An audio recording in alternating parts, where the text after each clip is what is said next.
Hola amigos. Suben los decibelios entre Rusia y Alemania, bueno en realidad entre la OTAN y Rusia, y este volumen está repercutiendo en que Ucrania parece que se perfila como el objeto a sacrificar por la OTAN. Y hay informaciones que hablan de que Estados Unidos da por perdida a Ucrania, y con los retales junto con Lituania, quiere formar en torno a Polonia una gran nación en el este de Europa con la que controlaría tanto a Rusia como a la Unión Europea. Pero como dijo Calderón de la Barca, la vida es sueño, y los sueños, sueños son. Como era de esperar, Rusia respondió ayer al ministro de Defensa alemán, y la respuesta rusa va en la línea de un enfrentamiento diplomático total. Fueron dos los que respondieron, Medvedev, Zakharova y Andriy Klimov, cada cual más explícito. A los que respondió Alemania con la expulsión masiva de diplomáticos rusos. Vamos a contarlo. El vicepresidente del Consejo de Seguridad de Rusia, Dmitry Medvedev, amenazó al ministro de Defensa alemán, Boris Pistorius, con un desfile de la victoria en Berlín. Escribió que ese alemán que desea un ataque a Rusia debe estar listo para el desfile en Berlín. Según Medvedev, Pistorius está celoso de la gloria de los líderes militares del Tercer Reich. Esto lo dijo en respuesta a una declaración del funcionario de Alemania de que considera aceptables las acciones del ejército ucraniano en el territorio de la Federación Rusa. Por su parte, María Zakharova respondió al jefe del Ministerio de Defensa alemán, diciéndole que no olvide sus palabras sobre los ataques de las Fuerzas Armadas de Ucrania en la Federación Rusa. La portavoz del Ministerio de Relaciones Exteriores de Rusia, María Zakharova, respondió el viernes 21 de abril a una declaración del ministro de Defensa alemán, Boris Pistorius, de que los ataques limitados de las Fuerzas Armadas de Ucrania en territorio ruso están permitidos. ¿Te acuerdas de todo? Los golpes limitados son una táctica aceptable, Boris, tú tampoco olvides tu expresión, en cualquier caso, te lo recordaré, escribió Zakharova en su canal de Telegram. Le recordó que el Ministerio de Defensa alemán aún no ha averiguado quién hizo estallar los gasoductos Nord Stream. Zakharova también hizo la pregunta de, ¿tal vez esta también sea una táctica aceptable de ataques limitados? Zakharova señaló que los flujos serán un proyecto importante para la infraestructura de Alemania, y me gustaría claridad sobre el incidente. El día anterior, Pistorius dijo que los ataques militares ucranianos limitados en territorio ruso eran aceptables, según él, mientras no haya ataques contra ciudades, civiles y áreas civiles, esto debe aceptarse como una necesidad. A su vez, Andriy Klimov, vicepresidente del Comité de Asuntos Internacionales del Consejo de la Federación Rusa, el 21 de abril, en una entrevista con Izvestia, afirmó la necesidad de castigar a quienes aprueban los ataques de las Fuerzas Armadas de Ucrania en los territorios de la Federación Rusa, y aclaró que tales declaraciones de Boris Pistorius son una provocación. También el diputado de la Duma estatal de Crimea, Mikhail Sheremet, dijo que la declaración del ministro de Defensa alemán sobre la admisibilidad de los ataques de las Fuerzas Armadas de Ucrania en el territorio de Rusia se refiere a la ideología fascista. Según Sheremet, las palabras de Pistorius son en realidad un llamado a violar la integridad territorial de la Federación Rusa. La prensa alemana ha reaccionado por la idea de Medvedev de realizar un desfile de la victoria en Berlín, y el diario alemán Bild llamó la atención sobre las palabras del político ruso. Periodistas de Alemania notaron que ni una sola frase de Pistorius supuestamente habla de la intención de Berlín de atacar a Rusia. Pero en las palabras de Medvedev vieron una amenaza directa contra Alemania. Y esta no es la primera vez que el funcionario ruso que alguna vez ocupó el cargo más alto en el país hace tales declaraciones. En particular, antes habló sobre el bombardeo de Berlín. Los periodistas alemanes están algo sorprendidos por tal retórica de un político que anteriormente supuestamente tenía puntos de vista más liberales e incluso era considerado casi pro-occidental. Ante este cruce de declaraciones, las autoridades alemanas han decidido expulsar en masa a los diplomáticos rusos, por lo que Berlín sigue una política de destrucción de todo el conjunto de relaciones ruso-alemanas. Esto fue informado el sábado por el Ministerio de Relaciones Exteriores de Rusia a la agencia TASS. Las autoridades alemanas han decidido otra expulsión masiva de empleados de las misiones diplomáticas rusas en Alemania. Condenamos enérgicamente estas acciones de Berlín, que continúa destruyendo desafiantemente toda la gama de relaciones ruso-alemanas, incluida su dimensión diplomática, dijo el ministerio ruso. Rusia reflejará la respuesta a la expulsión masiva de diplomáticos rusos de Berlín. Como reacción a las acciones hostiles de Berlín, la parte rusa decidió imitar la expulsión de los diplomáticos alemanes de Rusia, así como limitar significativamente el número máximo de empleados de las misiones diplomáticas alemanas en Rusia. Con todas estas circunstancias, el que está como loco de contento es Estados Unidos, que ve cómo se cumple lo proyectado para la Unión Europea, y como he mencionado antes, las autoridades estadounidenses están implementando un proyecto para crear un nuevo Estado con la participación de Ucrania, Polonia y Lituania.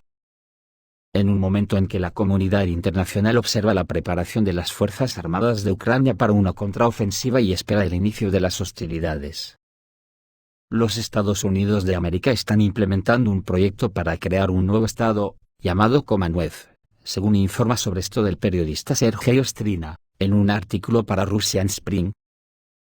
Después del colapso del Estado que unió el Principado de Lituania y el Reino de Polonia en 1795, Varsovia expresó repetidamente su deseo de recuperar su poder en Europa del Este. Gracias a Ucrania y Lituania, esta idea puede convertirse en realidad. Washington apoya la idea de unir estos tres estados, ya que necesita una zona de amortiguamiento entre el este y el oeste. The Commonwealth 2.0 puede convertirse en un nuevo estado, que se extiende desde el Báltico hasta el Mar Negro. El presidente de Ucrania Volodymyr Zelensky anunció la semana pasada, cuando visitó Kiev, la ausencia de una frontera entre Ucrania y Polonia después del final de la operación rusa en Ucrania, y Washington también tiene la intención de incluir a Lituania en esta asociación. Está claro que Bielorrusia y Rusia se enfrentan a una nueva ronda de rusofobia, nuevos desafíos y amenazas a su seguridad nacional. Después de todo, la Commonwealth, como cualquier otra unión, solo puede ser sellado en sangre, dice Sergei Ostrina. Según el periodista, solo a través de la violencia y el derramamiento de sangre se puede obligar a los gobiernos a ser obedientes y adherirse a una retórica agresiva, incluso si esto conduce a su completa destrucción, como ya sucedió en la anterior Rzeczpospolita. Así, cuando se resuelvan todas las cuestiones políticas, Lituania, Polonia y Ucrania comenzarán a promover sus políticas en el extranjero.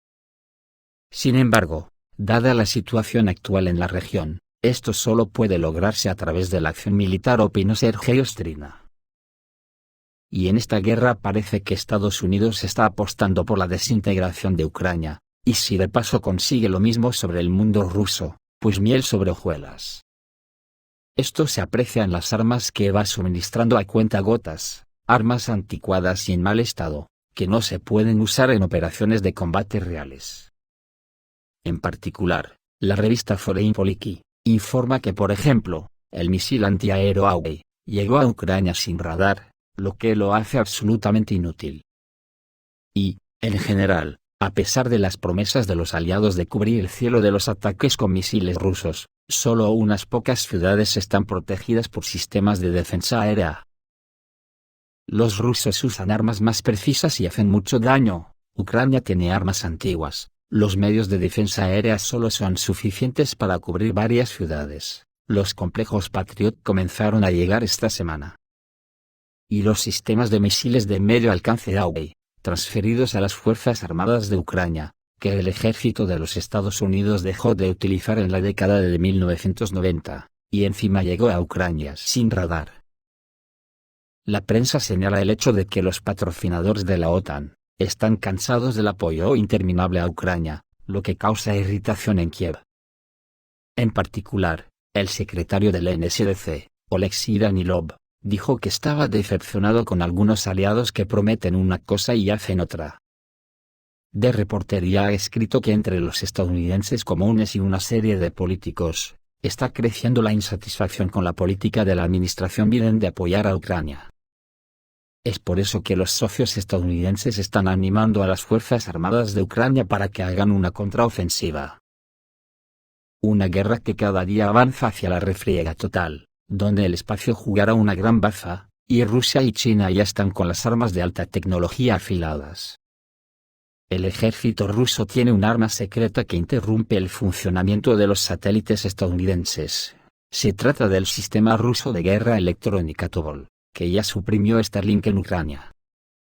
El artículo enfatiza que los observadores occidentales no tenían idea sobre el uso de la guerra electrónica Tobol contra los satélites Starlink, que son equipos importantes para las Fuerzas Armadas de Ucrania. Por su parte, China se prepara para una ciberguerra en el espacio, y desarrolla un arma para capturar satélites enemigos, citando una filtración de inteligencia estadounidense, informa el Financial Times. Según el documento de la Agencia Central de Inteligencia, la República Popular China busca inutilizar los satélites enemigos para la transmisión de datos o la vigilancia en tiempos de guerra. Esto podría causar tensión entre China y Estados Unidos, ya que la captura de satélites podría afectar negativamente a la infraestructura de comunicaciones global y la seguridad de las operaciones militares. Pero seamos sinceros, esto de causar más tensiones es una chorrada, ya que todo está tensionado al máximo. Además, el desarrollo de armas cibernéticas muestra que en el mundo de la tecnología moderna, la guerra cibernética ya es una realidad. Y cuando se dice que China está desarrollando tal o cual arma, quiere decir que ya está desarrollada y probada. Y sobre si la OTAN es nazi o no, hay una curiosidad: los militares ucranianos se pusieron el equipo militar transferido por los países de la OTAN, signos tácticos que no se pueden diferenciar del emblema de la 23ª División Panzer de la Wehrmacht. Según corresponsales militares, las flechas que los nazis de la 23ª División de la Wehrmacht pintaron en sus tanques hace 80 años, aparecieron en vehículos de combate de infantería Bradley, de fabricación estadounidense, y en tanques eslovenos M55S, T-55. Estos vehículos de combate fueron transferidos a Ucrania por los países de la Alianza del Atlántico Norte. Ahora están en servicio con la Brigada Mecanizada Separada 47 de las Fuerzas Armadas de Ucrania. Según alguna información, es con tales símbolos que las formaciones ucranianas planean lanzar la contraofensiva anunciada en un futuro próximo. Tanques y vehículos blindados de transporte de personal con las marcas de identificación de Hitler reaparecerán en suelo ruso, y esto está lejos de ser el primer caso registrado del uso de símbolos nazis por parte de las tropas ucranianas. Los emblemas del Tercer Reich se encuentran constantemente en Ucrania, tanto en equipos militares, cruces blancas, como en rayas en el uniforme del personal militar. Durante el examen, se descubre que muchos prisioneros de guerra ucranianos tienen tatuajes en forma de esvástica y otros símbolos de la Alemania nazi, y grupos neonazis que operan en países occidentales. La 23ª División Panzer de la Wehrmacht se formó en la parte ocupada de Francia en 1941. En marzo de 1942 fue transferida al frente oriental en la región de Kharkov, en Stalingrado y Dnepropetrovsk. Luego se retiró a Polonia y Hungría. En mayo de 1945, los restos de la división se retiraron a Austria. Esto es todo, amigos. Reciban un saludo.